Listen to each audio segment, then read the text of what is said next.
Welcome to MR physics. I am Raju. 11th physics unit 6 கிராவிடேஷனில் இப்போ நம்ம பார்க்க போகிற topic Kepler's laws of planetary motion. இது ஒரு முக்கியமான டாபிக். இந்த டாப்பிக்லேருந்து 2 மார்க் இல்லைனா 3 மார்க் கொஸ்டின்ஸ் கேட்கலாம். பிளானட்ஸோடைய மோஷனை எக்ஸ்பிளைன் பண்ணுறதுக்கு ஒவ்வொரு சயின்டிஸ்ட்டும் ஒவ்வொரு மாடலை ப்ரொப்போஸ் பண்ணுறாங்க, ஒவ்வொரு தியரியை ப்ரொப்போஸ் பண்ணுறாங்க. ஃபார் எக்ஸாம்பிள், தாலமிங்கிறவர் ஜியோசென்ட்ரிக் மாடலை ப்ரொப்போஸ் பண்ணுறாரு. நிக்கோலஸ் கோப்பர்னிக்கஸ் அப்படிங்கிறவர் ஹெலியோசென்ட்ரிக் மாடலை ப்ரொப்போஸ் பண்ணுறாரு. இந்த மாடல்ஸு பிளானட்டரி மோஷனை சக்ஸஸ்ஃபுல்லாக எக்ஸ்பிளைன் பண்ண முடியல. அதனால் பிளானட்டரி மோஷனை எக்ஸ்பிளைன் பண்ணுறதுக்கு கெப்லர் 3 லாவை ப்ரொப்போஸ் பண்ணுறாரு. Number 1, law of motion. Number 2, law of area. Number 3, law of period.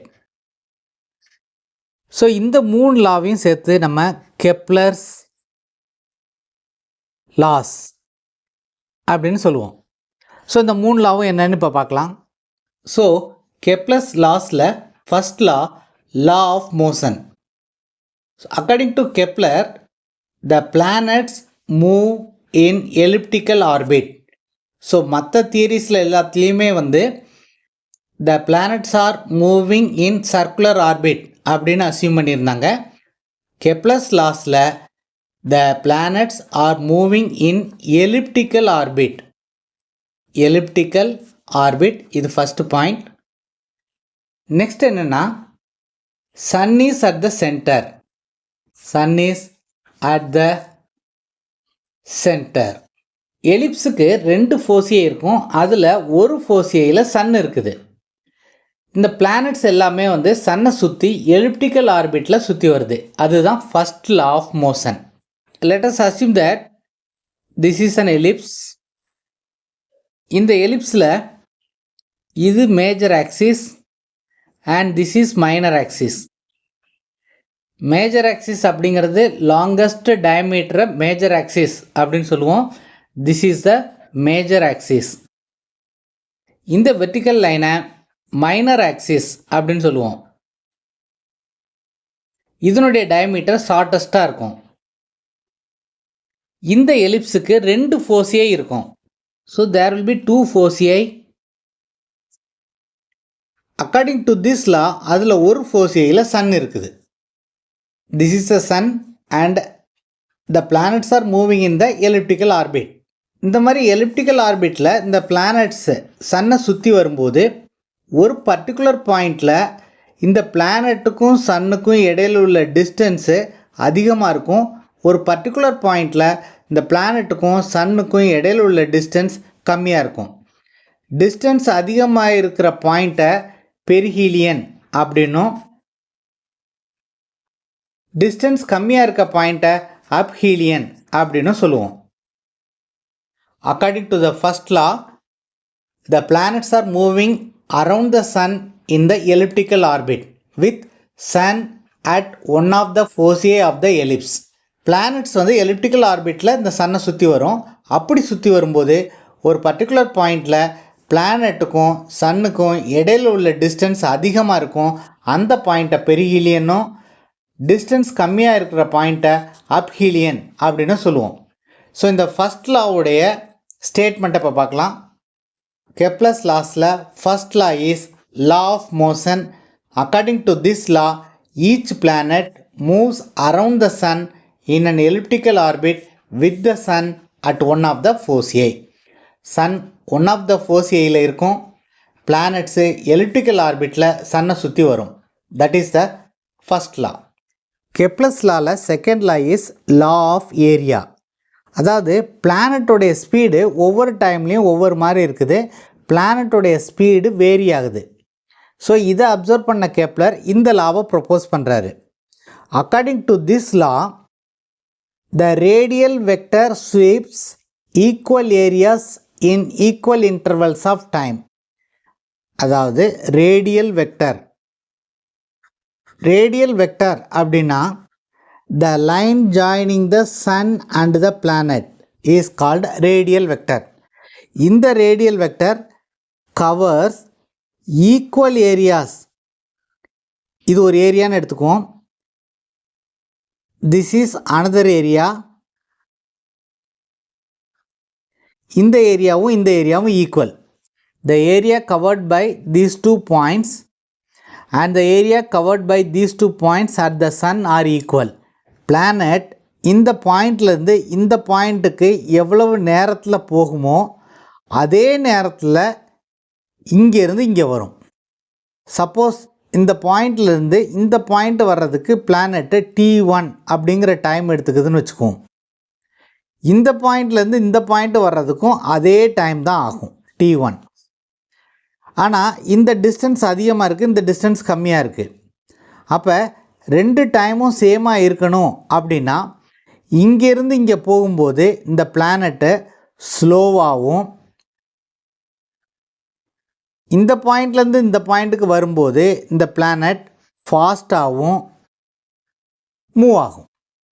So the speed varies. Speed at closest point is very fast. Speed of the planet when it is close to the sun will be more. அதே இது speed of the planet when it is far away from the sun will be less. Speed வந்து சன்னுக்கு க்ளோஸாக இருக்கும்போது அதிகமாகவும், சன்னை விட்டு தூரத்தில் இருக்கும்போது speed கம்மியாகவும் இருக்கும்.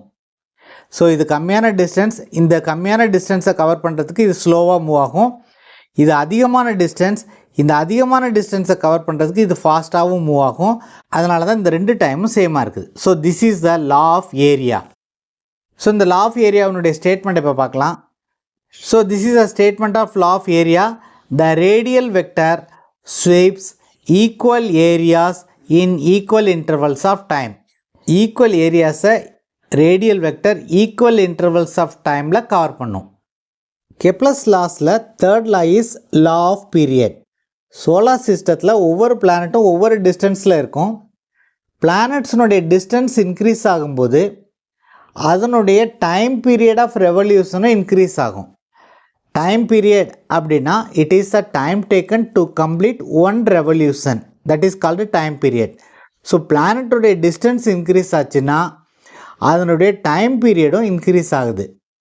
So the planet which is close to the sun will take less time to complete one revolution. The planet which is at long distance will take more time to complete one revolution. இதை explain பண்ணுறதுக்கு தான் Kepler states this law of period. According to this law of period, t square is proportional to a cube. இங்கே tங்கிறது time period of revolution, ஏங்கிறது semi major axis. Already நம்ம major axis அப்படின்னா என்னென்னு பார்த்தோம். மேஜர் ஆக்சிஸ் அப்படிங்கிறது the longest diameter of the ellipse is called major axis. அதில் பாதி தான் இந்த செமி மேஜர் ஆக்சிஸ் அப்படிங்கிறது. ஸோ மேஜர் ஆக்சிஸ் அப்படின்னா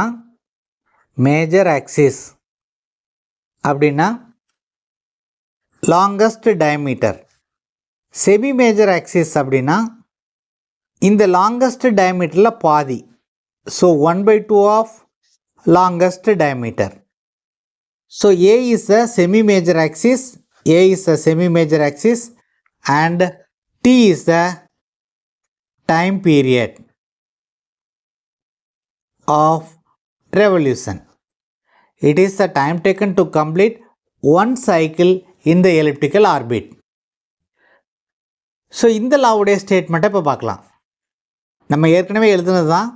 The square of the time period of revolution of the planet is directly proportional to cube of the semi-major axis.